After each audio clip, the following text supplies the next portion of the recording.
आज का ये वीडियो उन लोगों को ज़रूर देखना चाहिए जो बाबा नीम करोड़ी पर लगाते हैं आरोप।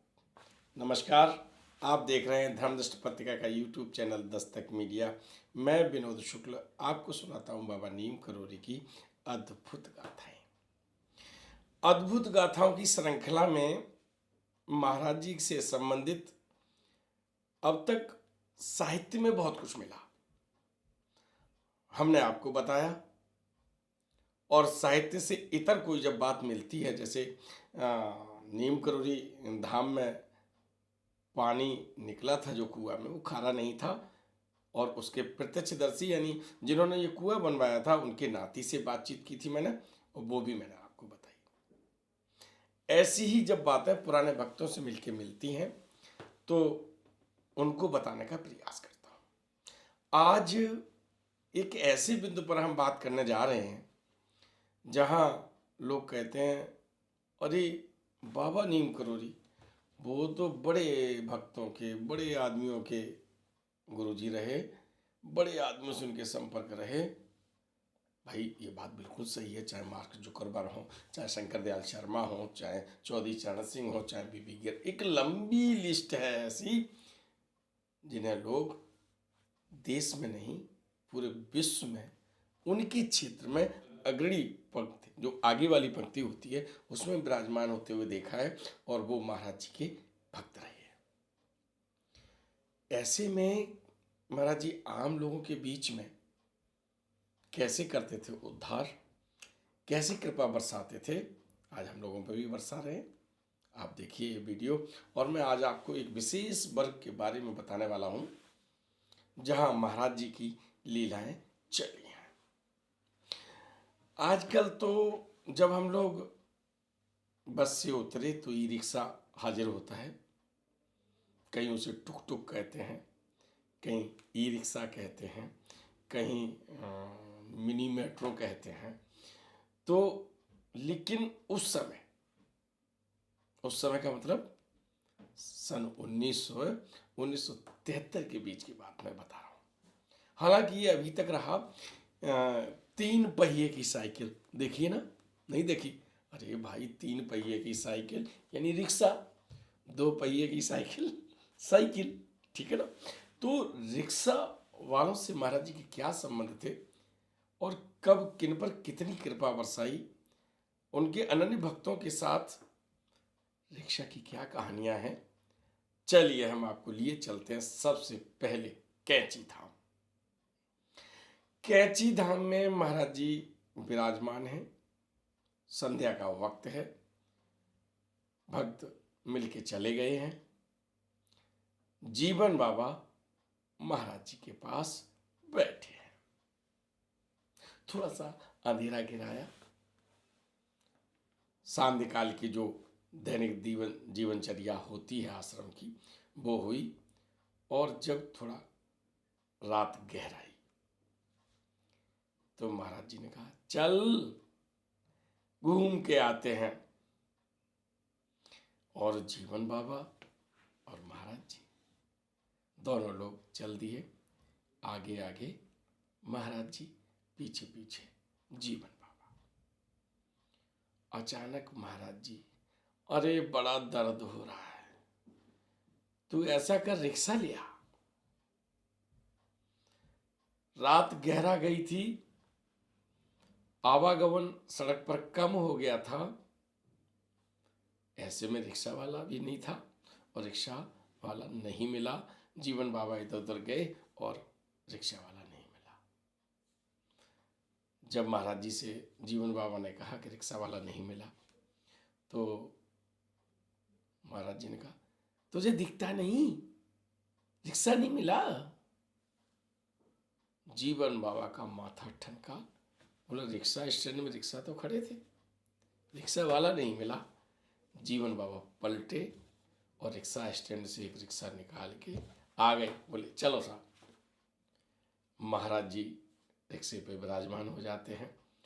क्या दृश्य रहा होगा, महाराज जी का अनन्य भक्त रिक्शा चला रहा है ना? जो सबकी गाड़ी चला रहे हैं उनकी गाड़ी महाराज जी का अनन्य भक्त चला रहा है। और महाराज जी विराजमान हैं। महाराज जी जहाँ उन्हें जिन भक्तों के यहाँ कृपा बरसानी थी, रात में वहाँ गए और महाराज जी का वो रिक्शा जीवन बाबा ने चलाया। रिक्शे से जुड़ी हुई बड़ी कहानियाँ हैं। महाराज जी एक दिन रेलवे स्टेशन आगरा में उतरे, रिक्शे वाले को बुलाया, बोले चल वहाँ चलना है, कितने पैसे लेगा। महाराज जी के साथ एक अनन्य भक्त और हैं, उसने बताया कि इतने पैसे लगेंगे।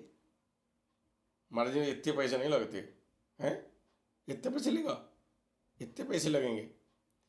अब साहब देखिए, जगत नियंता रिक्शा वाले से मोल भाव कर रहा है?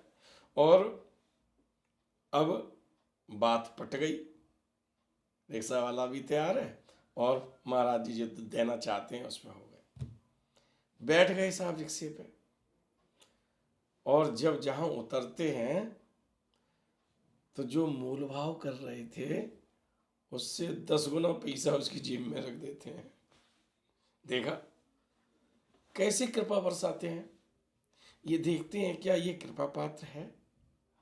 आपको लटुरिया आश्रम हल्द्वानी से मैंने लाइव दिखाया था तो याद होगा, वहीं पर महाराज जी रिक्शे से निकलते हैं, जीवन बाबा और अन्य भक्त भी उधर हैं, तो वो उधर और भक्त खड़े हैं, उनको दर्शन नहीं देना चाहते, तो रिक्शा सहित अदृश्य कर लेते हैं अपने आप को।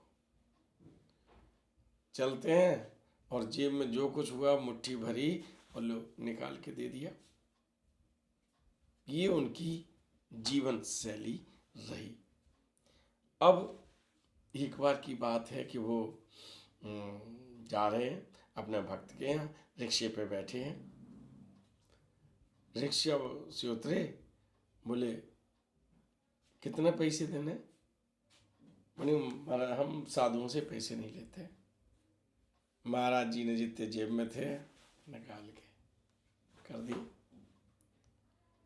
तो रिक्शे पर सामान्यतः चलने की जो घटनाएं हैं, और उनमें एक विशेष घटना मुझे वृंदावन की याद आ रही है, मैं आपको बताऊं।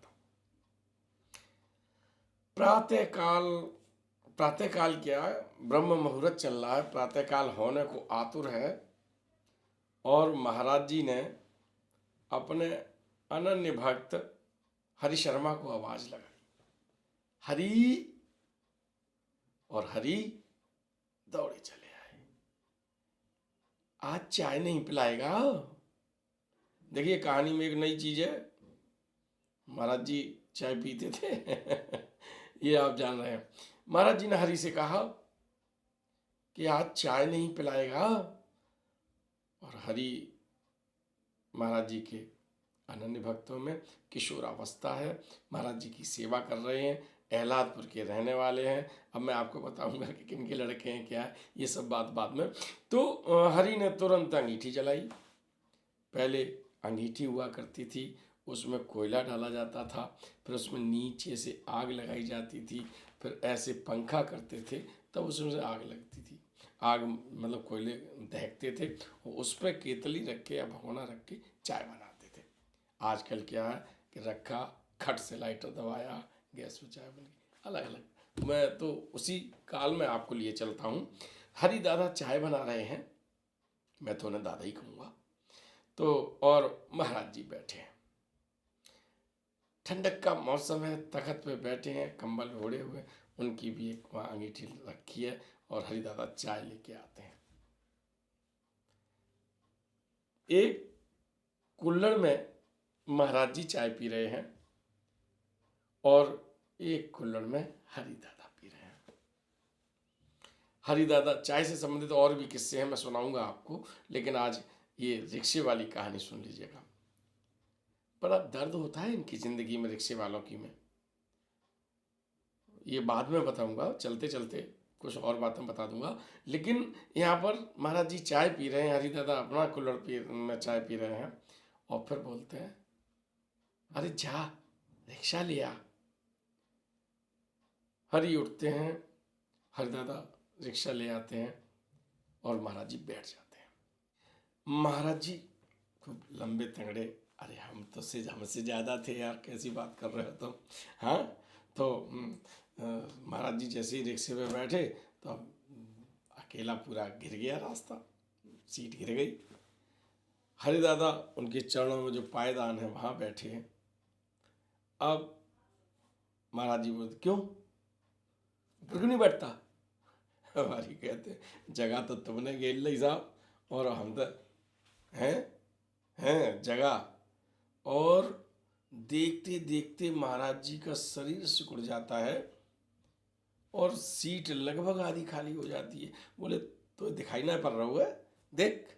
महाराज जी कभी कभी ब्रजभाषा में बोलते हैं, बड़े प्यारे लगते हैं। कुछ वीडियो हमने देखे हैं उनमें, तो ओरिजिनल वीडियो। तो हरिदादा को संकोच होता है कि हम महाराज जी के बराबर बैठे। खैर, जब हाथ पकड़ा और हरिदादा को अपने बगल में बिठा लिया। जैसे ही दोनों लोग बैठते हैं, रिक्शा वाला चल देता है। रिक्शा वाला अपनी यात्रा पर होता है। ये दोनों लोग रिक्शे पे बैठते हैं और दोनों लोग बैठे हुए पता नहीं चलता कि कहाँ मोड़ आया, किधर रिक्शा वाला मुड़ रहा है। कमाल की बात आप देखिए, हरिदादा और महाराज जी ने किसी ने नहीं बताया कि तुझे कहाँ जाना है। वो यंत्रवत, जैसे आजकल कंप्यूटर में फीड कर देते हैं, ऐसा उन्होंने दिमाग में फीड कर दिया महाराज जी ने। वो जाके चला जाता है और जाके एक कोठी पर रोक देता है। कोठी पे जहाँ महाराज जी को जाना है वहाँ उतर गए। वो उतर के उसे जो देना था हरिदादा ने दिया। रिक्शा वाला चला जाता है।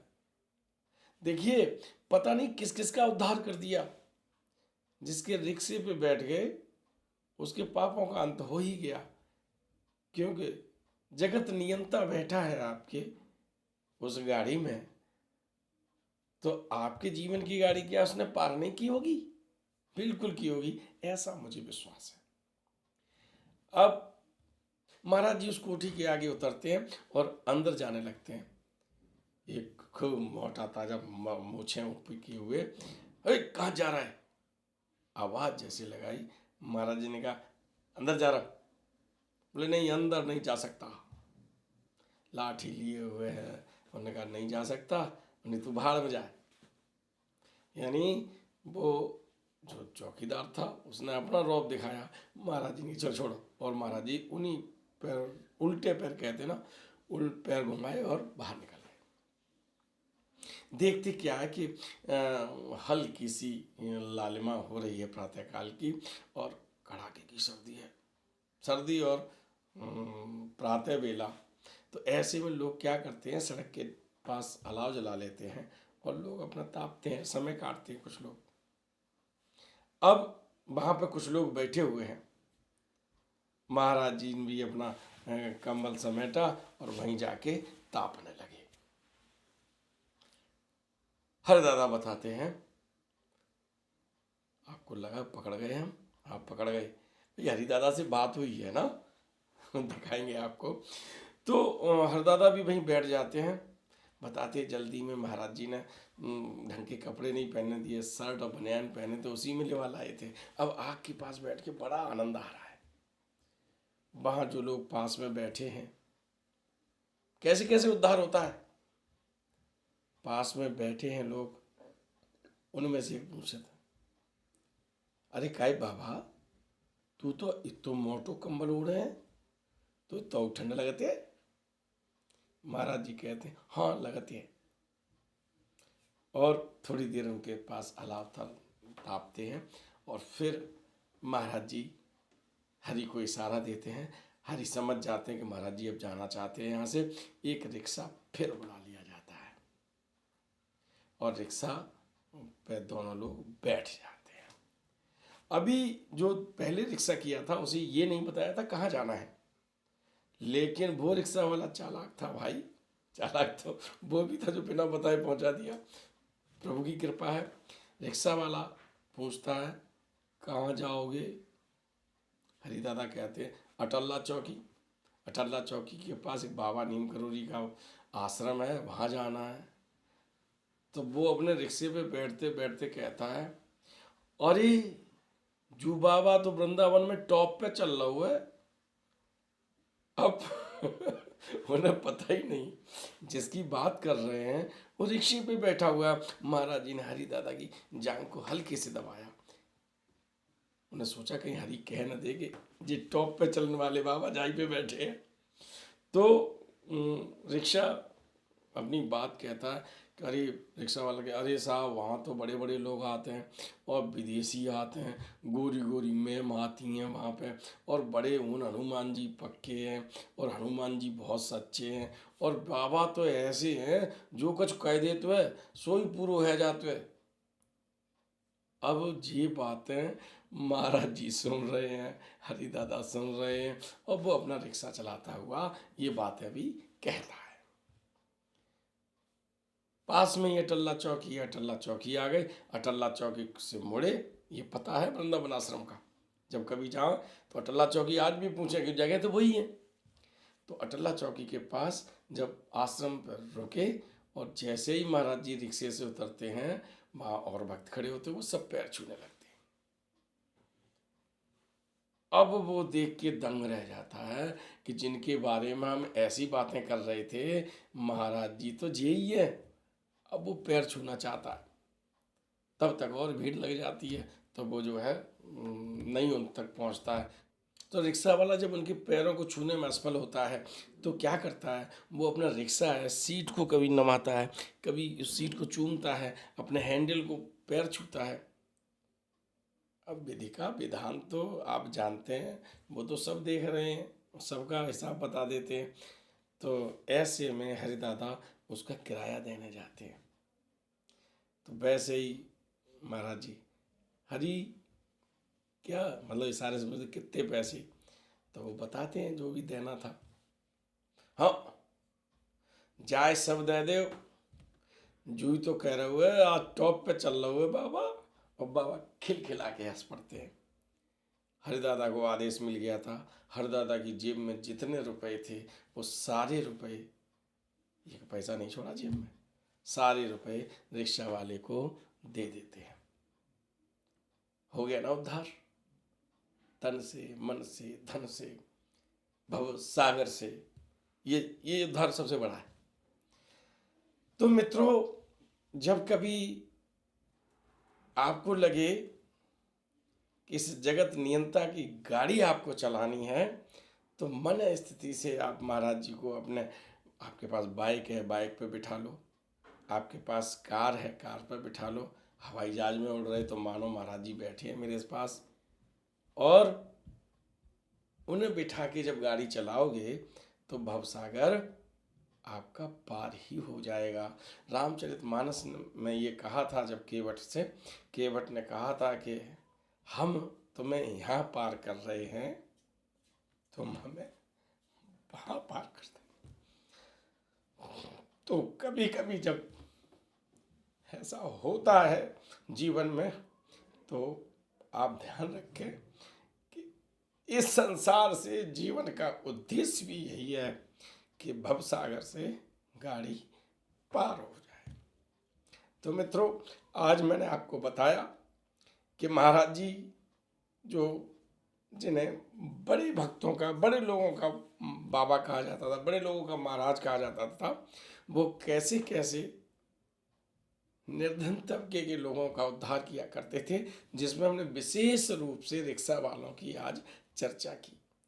और भी बड़ी कहानी है रिक्शा वालों को संक्षेप में, जैसा मैंने कथा के बीच में बताया था कि मैं बताऊंगा, रिक्शा वालों की बड़ी कहानी होती है। ये व्यवहारिक कहानी मैं 1 मिनट में बता के आपको बात समाप्त करता हूँ कि महाराज जी ने जब कल्याण किया है, तो ये रिक्शा वाले क्या होते हैं, अपने देश में होते हैं, यानी जहाँ रहते हैं, देश का मतलब जिस जिला में रह रहे हैं, और वहाँ ये सोचते हैं कि अगर हम रिक्शा चला के, आर्थिक तंगी है, पैसा है नहीं, परिवार का पालन पोषण करना है, तो चले गए एक जोड़ी कपड़ा रख के झोला में, और पास के 2-4 जिला की बात चले गई, वहाँ उन्हें कोई नहीं पहचानता, और उन्होंने वही कपड़े लिए, वहाँ रिक्शा किराए पे लिया जान पहचान का, शाम को भाड़ा देते हैं और उसी रिक्शा पे सो जाते हैं। आपने बड़े दृश्य देखे होंगे कि रिक्शा वाला दिन में रिक्शा चला रहा है और शाम को उसी पे सो जाता है।